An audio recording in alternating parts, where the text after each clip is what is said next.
오늘 설명드릴 주제는 평화의 댐입니다. 평화의 댐은 이 지도에 제가 찍어 보겠습니다. 평화의 댐은 양구군에 있습니다. 강원도 양구군에 있는데 바로 이 산속 깊은 계곡에 걸쳐 있습니다. 여기가 평화의 댐이 이렇게 딱 걸려 있습니다. 평화의 댐은 이 한강, 이 남한강, 북한강이 양수리에서 만나는데 북한강이 발원해서 금강산에서 발원한 북한강이 흘러 들어오는 길목에 깊은 계곡에 딱 걸려 있습니다. 이 깊이가 댐의 깊이가 댐의 높이죠. 125m, 너비가 600m 되는 아주 우리나라에서 가장 높은 댐이 여기 평화의 댐이 여기에 걸려 있습니다. 왜 평화의 댐이 수천억을 들여서 이곳에 만들었냐 하면은 그 상류 지역 이렇게 쭉 상류를 북한강 상류로 올라가면은 금강산으로 이어집니다. 이어지는데 요 부근에 북한이 임남댐을 만들었습니다. 임남댐. 그것도 높이가 한 120m 되는 임남댐을 1990년대 초에 만들기 시작을 했는데 임남댐을 수공작전을 편다고 물을 열어버리면은 이 북한강을 따라서 쭉 내려와가지고 이 수도권을 물바다로 만들 수 있다라는 판단을 했습니다. 그리고 그 공사가 부실해가지고 임남댐이 무너질 수도 있겠다. 그래서 그 물 내려오는 것을 차단하기 위해서 요 계곡에다가 평화의 댐을 만들었던 것입니다. 여기 이 입체적인 지도로 만져보면 알 수가 있는데 가장 좁은 계곡에 깊은 계곡입니다. 바로 옆에 산이 높이가 1190m가 되니까 가장 깊은 계곡에 한국의 그랜드 캐니언 같은 데다 딱 막은 평화의 댐 이야기를 해드리겠습니다. 감사합니다. 조갑제 TV 시청자 여러분, 혹시 평화의 댐이라는 곳을 아십니까? 화천군 화천읍 동촌리에 있습니다. 북한강 상류 계곡을 막은 이 댐은 한번 가보신 분들은 이곳이 그랜드 캐니언이 아니냐, 한국의 그랜드 캐니언이 아니냐 하는 생각이 들 정도로 깊은 계곡에 약 600m, 너비 약 600m의 콘크리트 댐을 막았습니다. 높이는 125m입니다. 댐의 높이입니다. 우리나라에서 가장 높습니다. 저수량은 26억 톤입니다. 26억 톤이면은 제 기억으로는 소양호 그리고 충주댐 그리고 이곳이 아닐까 싶습니다. 저수량으로 말입니다. 이건 물론 꽉 찼을 때죠. 북한의 금강산 댐이 그 상류에 있는데 이게 무너져도 평화의 댐만으로 이제 감당할 수 있게 되었습니다. 이 평화의 댐이 만들어지게 된 과정이 다소 깁니다. 전두환 정부 시절에 1980년대죠. 전두환 정권이 금강산 댐, 북한 금강산 댐의 수공 위협을 과장했다 하는 이야기를 지금도 하고 있는 사람들이 있습니다. 이 평화의 댐 현장에 가서 그 전시실도 있으니까 거기 가서 한번 보면 그게 사실이 아니라는 것을 알 수가 있습니다. 전두환 대통령은 국가의 독립과 영토의 보존과 국민의 안전을 책임지는 사람으로서 할 일을 한 겁니다. 할 일을 했는데 지금도 전두환 정권이 수공 위협을 과정해가지고 성공 거두어가지고 쓸모없는 평화의 댐을 만들었다. 이렇게 조롱하는 자들이 있습니다. 조롱하는 자들이 많습니다. 언론이 또 그런 식으로 보도를 해놓고는 나중에 고치지를 안 했어요. 그게 잘못됐다는 걸 알면서도. 전두환 정권이 할 일을 했다는 것을 제일 잘 증명해 준 사람이 바로 김대중 정부입니다. 김대중 정부는 전두환 정부 때 시작한 그 공사로는 부족하다. 이거 더 크게 쌓아야 한다 해가지고 2002년에 평화의 댐 확장 증설 공사를 시작을 했습니다. 그렇다면 전두환 정권이 할 일을 했다. 것을 추인한 거죠. 이야기가 1986년으로 올라갑니다. 그해 10월 21일 북한은 금강산 발전소 착공을 발표를 합니다. 한 달 뒤 전두환 정부는 이 금강산 발전소가 수문을 열어가지고 수공 작전에 쓰일 수도 있다 해가지고 대형 댐을 만들겠다고 발표를 합니다. 평화의 댐을 만들겠다. 그때 평화의 댐 건설 계획을 발표를 합니다. 87년 2월 28일 날 1단계 공사를 시작하였습니다.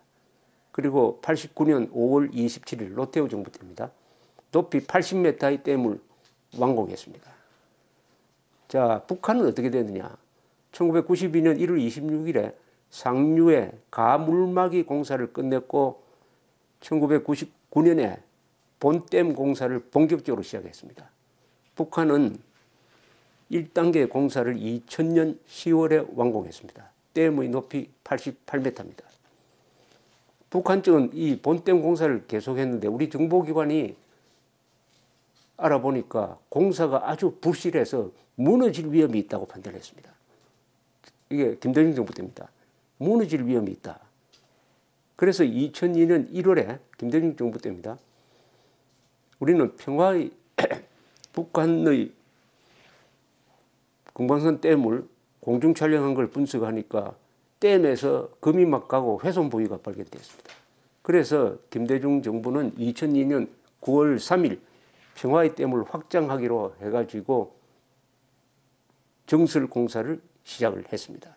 그래서 높이를 당초 80m인 것을 40m 높여서 지금 125m로 높인 것입니다. 북한 측은 어떻게 했느냐? 북한 측의 공사는 2003년 12월에 끝났습니다. 댐 높이가 121.5m입니다.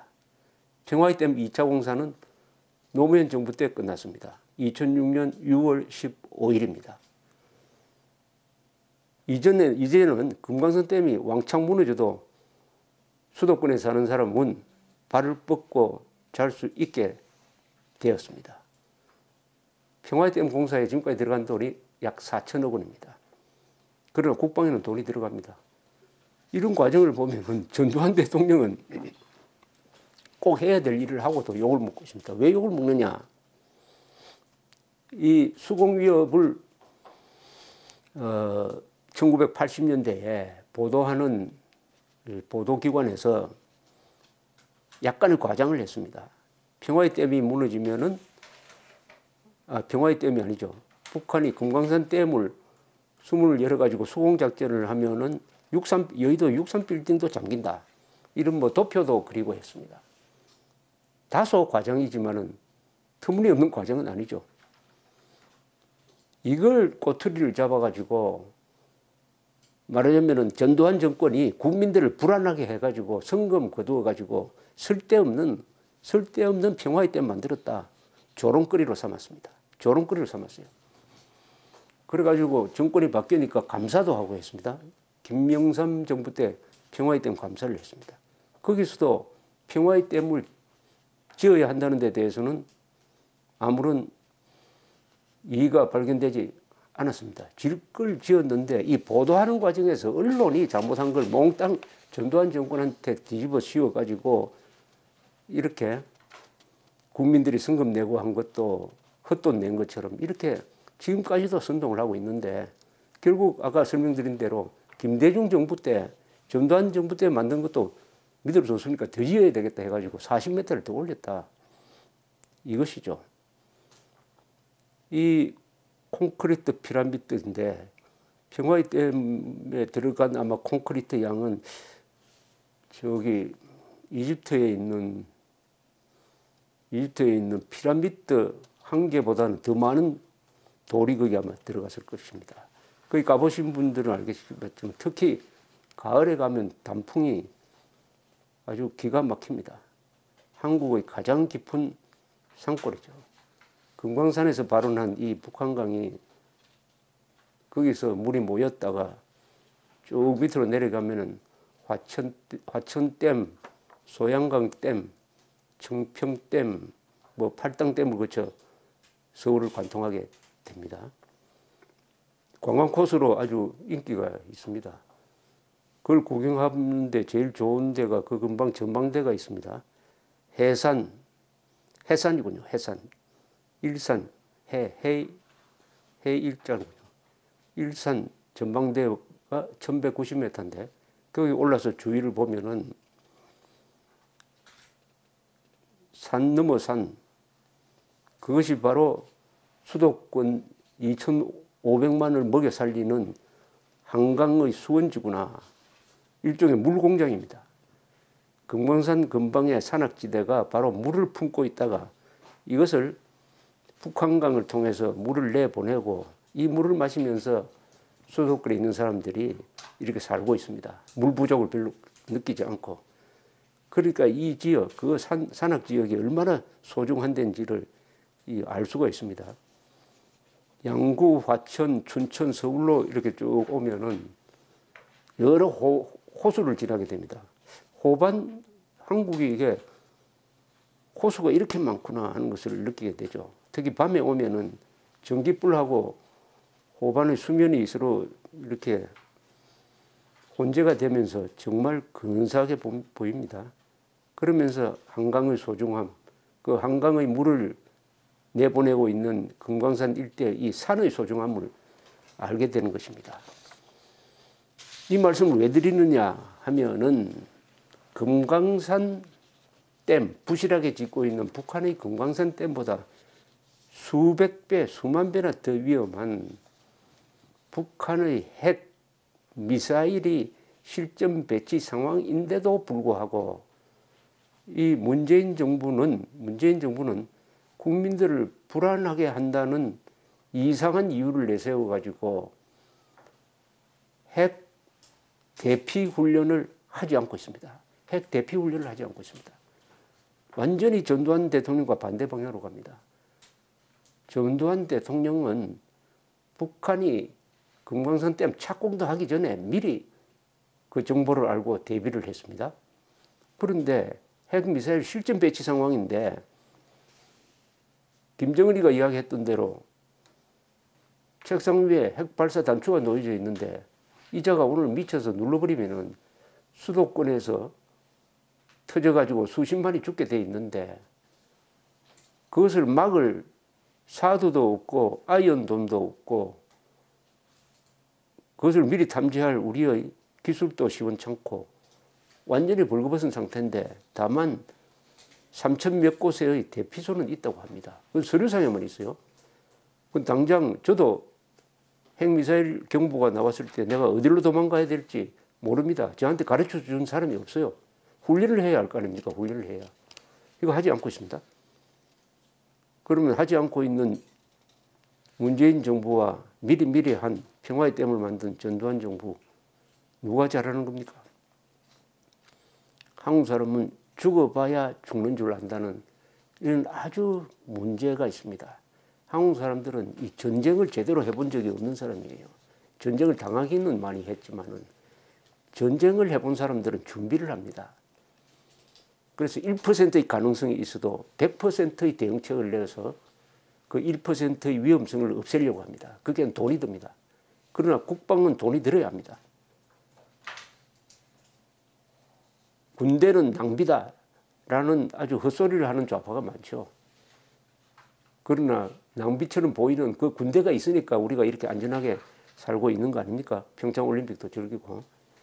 그런데 이 전두환 대통령의 정책과 문재인 정부의 정책은 완전히 반대입니다.